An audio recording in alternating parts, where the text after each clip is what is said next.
সম্মানিত ভিউয়ার্স, এই পর্যায়ে আমি আলোচনা করব আমাদের মহানবী সাল্লাল্লাহু আলাইহি সাল্লাম তিনি শুধুমাত্র জবের রুটিকেই যথেষ্ট মনে করতেন। তারপরও আল্লাহ পাক রব্বুল আলামিন তিনাকে ৪০ জন পুরুষের শক্তি তেনার গায়ে দিয়েছিলেন। এমনকি আরবের বিখ্যাত পালোয়ান কুস্তিগির রুকানার সাথে তিনি প্রতিদ্বন্দ্বিতে ৩ বার পরপর জয়লাভ করেছিলেন। সুবহানাল্লাহ। রাসূলুল্লাহ সাল্লাল্লাহু আলাইহি সাল্লাম কখনো উদার পূর্তি করে পরিতৃপ্তির সঙ্গে খাদ্য গ্রহণ করেননি। শুধুমাত্র জবের রুটি তিনি যথেষ্ট মনে করতেন। কারণ তিনি নিজেই বলেছেন, তোমরা পেটকে ৩ ভাগে ভাগ করে আহার করো। ১ ভাগ খাদ্যের জন্য, ১ ভাগ পানির জন্য, আর ১ ভাগ বাতাসের জন্য খালি রাখবে।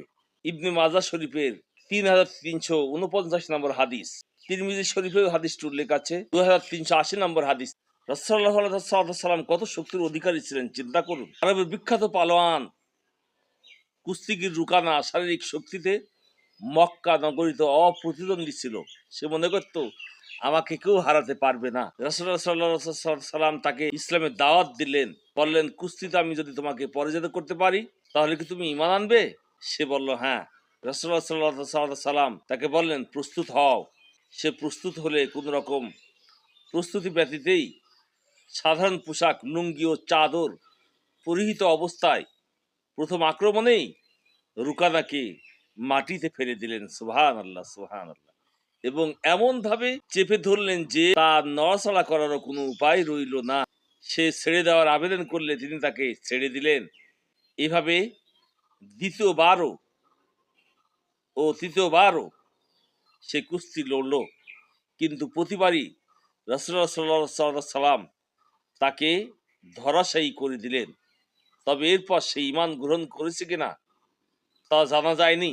অথচ রাসূলুল্লাহ সাল্লাল্লাহু আলাইহি সাল্লামের খাদ্যাভ্যাস সম্পর্কে হাদিসে বর্ণিত আছে যে রাসূলুল্লাহ সাল্লাল্লাহু আলাইহি সাল্লাম তিনি কখনো খিওয়ান অর্থাৎ ডাইনিং টেবিলে কখনো খানা খাননি।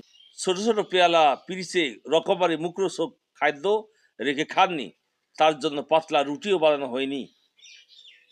এর দ্বারা বোঝা যায় যে বেশি খাওয়ার দ্বারা শারীরিক শক্তি বেশি হয় না, বরং কম খাওয়ার দ্বারাই শরীর স্বাস্থ্য ভালো থাকে। বর্তমানে দেশে 11% নারী পুরুষ ডায়াবেটিস রোগে আক্রান্ত। ডায়াবেটিস মুক্ত জীবন গড়তে বিশ্বনবীর হাদিসের উপর আমল করা জরুরি।